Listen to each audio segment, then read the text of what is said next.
Di antara lembaran sejarah yang gemilang, terdapat satu kisah yang pernah menerangi daratan Eropa dengan cahaya ilmu dan keadilan. Itulah Andalusia, negeri di mana Islam pernah mencapai puncak kejayaannya. Dari Cordoba yang bercahaya hingga Granada yang megah, para ilmuwan, cendekiawan, dan arsitek Muslim membangun peradaban yang tak tertandingi. Namun kini, semua itu hanya tinggal jejak yang sunyi. Kemanakah perkembangan Islam di Andalusia? Mengapa peradaban yang begitu agung itu bisa lenyap dari peta dunia Islam? Dalam video kali ini, kami akan menelusuri jejak peradaban Andalusia dari masa kejayaannya hingga saat ia perlahan tenggelam dalam sejarah. Assalamualaikum warahmatullahi wabarakatuh. Selamat berjumpa kembali dengan channel kami Galur Ulib, di mana channel kami akan membahas seputar kiamat dan kisah Islami. Terus dukung channel kami dengan like, subscribe, komen, dan bagikan agar channel kami terus berkembang. Dan semoga kebaikan saudaraku dibalas oleh Allah Subhanahu wa Ta'ala dengan kesehatan, kemudahan, dan rezeki yang berlimpah. Selain itu, marilah kita bersholawat kepada junjungan kita, Nabi besar Muhammad Sallallahu Alaihi Wasallam. Semoga kelak kita mendapatkan syafaatnya. Amin ya Rabbal Alamin. Mari kita mulai bahasannya.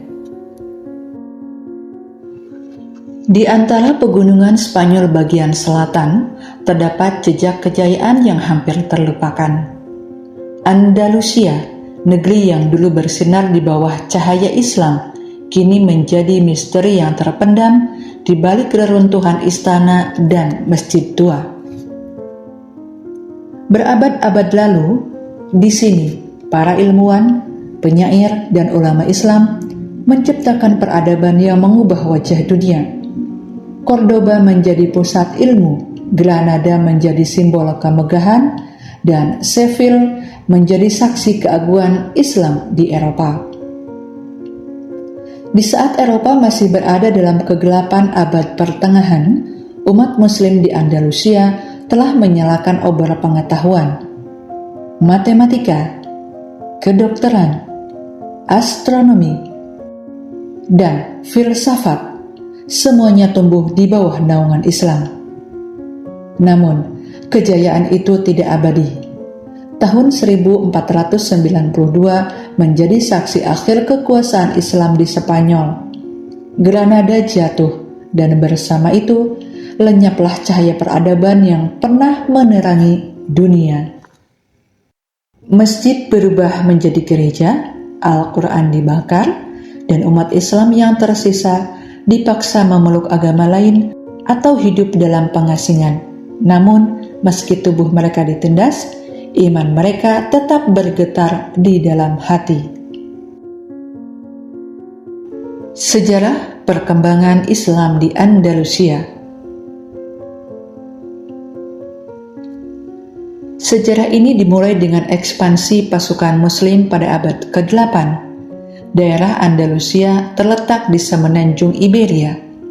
Andalusia jadi wilayah penting dalam sejarah Islam di Eropa setelah pasukan Muslim pimpinan Tariq bin Ziyad menaklukkan wilayah tersebut pada tahun 711. Penaklukan ini dimulai setelah Musa bin Nusair, gubernur Afrika Utara, memperoleh izin dari Khalifah Al-Walid dari kekhalifahan Umayyah untuk melancarkan ekspedisi militer.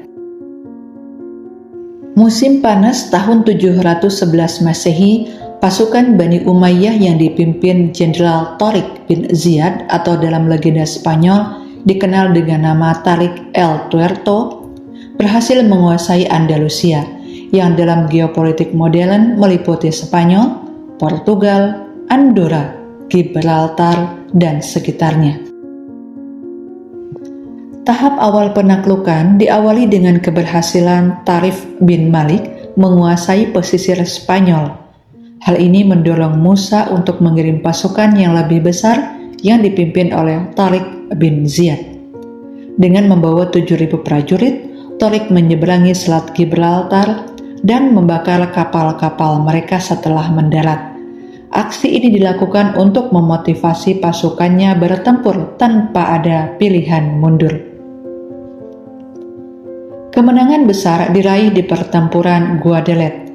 Pasukan Visigoth yang dipimpin oleh Raja Roderick berhasil dikalahkan. Setelah itu, pasukan Muslim mampu menguasai wilayah-wilayah strategis seperti Cordoba, Granada, Malaga, dan Toledo. Dalam waktu 2 tahun, hampir seluruh daratan Spanyol berada di bawah kendali pasukan Islam. Sementara itu, Tariq bin Ziyad diangkat sebagai gubernur Al-Andalus. Setelah berhasil menaklukkan wilayah ini, Islam mulai berkembang pesat di Andalusia.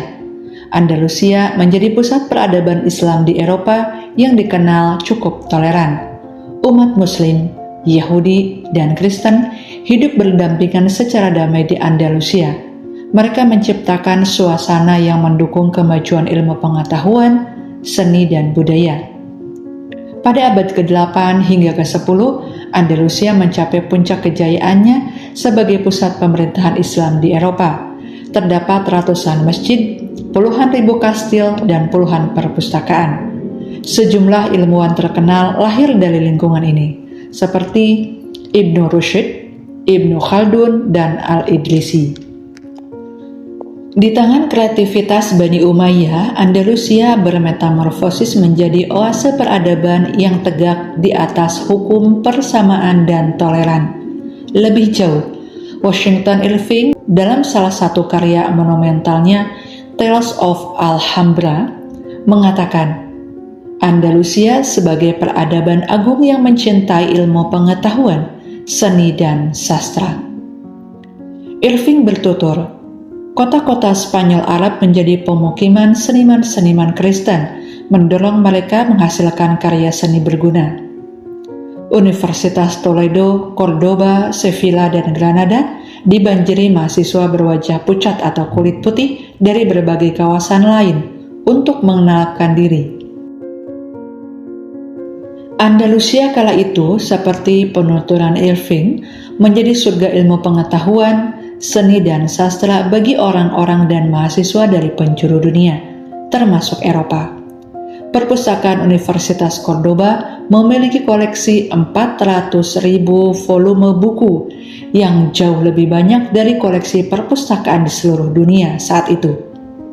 Setelah sebelumnya perpustakaan Universitas Baghdad dihancurkan oleh pasukan Mongol, di Andalusia, Ibnu Rushd, seorang dosen di Universitas Cordoba dan Toledo, menjadi intelektual yang sangat terkemuka. Kelak, murid-murid Ibnu Rushd yang dari Eropa menjadi inspirator sekaligus fasilitator gerakan Renaissance di Eropa. Dalam lidah orang Eropa, Ibnu Rushd dilafalkan menjadi Averroes. Di Andalusia pula, guru sufi terkemuka Syekh Al-Akbar Ibn Arabi menghasilkan karya-karya magnum opus. Kisah tentang masa emas Andalusia mengingatkan kita pada mimpi Ayatullah Khomeini yang berpidato bahwa saya sungguh-sungguh berharap bahwa manusia akan mencapai suatu tingkat kematangan sedemikian rupa, sehingga ia menjelmakan senapan-senapan mesin menjadi pena-pena, karena pena dan ilmu pengetahuan telah melayani kemanusiaan, sedangkan senapan mesin tidak. Beberapa universitas terkenal, seperti Universitas Cordoba dan Granada, menawarkan berbagai disiplin ilmu, termasuk teologi, hukum, kedokteran, filsafat, serta astronomi. Institusi-institusi ini melahirkan tokoh-tokoh besar seperti Ibnu Bajjah, Ibnu Tufail, dan Ibnu Rushd. Selain itu, ilmuwan seperti Abbas bin Firnas dan Az-Zahrawi turut mendongkrak kemajuan Andalusia di dunia sains. Abbas bin Firnas dikenal ahli dalam kimia dan astronomi, sedangkan Az-Zahrawi dijuluki sebagai bapak ilmu bedah modern. Bahkan, tokoh perempuan seperti Ummul Hasan binti Abi Ja'far juga memainkan peran penting dalam bidang kedokteran. Kemajuan pendidikan didukung oleh perpustakaan-perpustakaan besar yang tersebar di universitas-universitas Andalusia. Perpustakaan yang dibangun oleh Muhammad I dan dilanjutkan oleh Abdurrahman III menjadi salah satu koleksi terbesar dengan 400.000 buku. Di bidang seni dan arsitektur, Andalusia juga mencatat pencapaian luar biasa. Bangunan megah seperti Masjid Katedral Cordoba dan Madinah Zahra mencerminkan perpaduan inovasi dan akulturasi budaya Islam. Arsitektur di Andalusia dikenal dengan ornamen khas berupa kaligrafi, pola bunga, dan geometri. Selain itu, fasilitas publik seperti pasar, jalan, jembatan, dan irigasi turut memperlihatkan kemajuan perencanaan kota. Pengaruh seni Yunani dan Romawi juga terlihat dalam bangunan-bangunan bersejarah di Granada. Istana Alhambra menjadi contoh terbaik dari kemajuan arsitektur Islam di Andalusia. Dibangun oleh dinasti Nasrid pada abad ke-13. Istana ini menjadi simbol kejayaan peradaban Islam di Spanyol. Penyebab keruntuhan Islam di Andalusia. Keruntuhan Islam di Andalusia disebabkan oleh beberapa faktor, di antaranya 1. Perpecahan internal. Salah satu faktor utama yang menyebabkan keruntuhan Islam di Andalusia adalah perpecahan internal. Konflik antara berbagai dinasti dan kelompok Muslim melemahkan kekuatan politik dan militer mereka.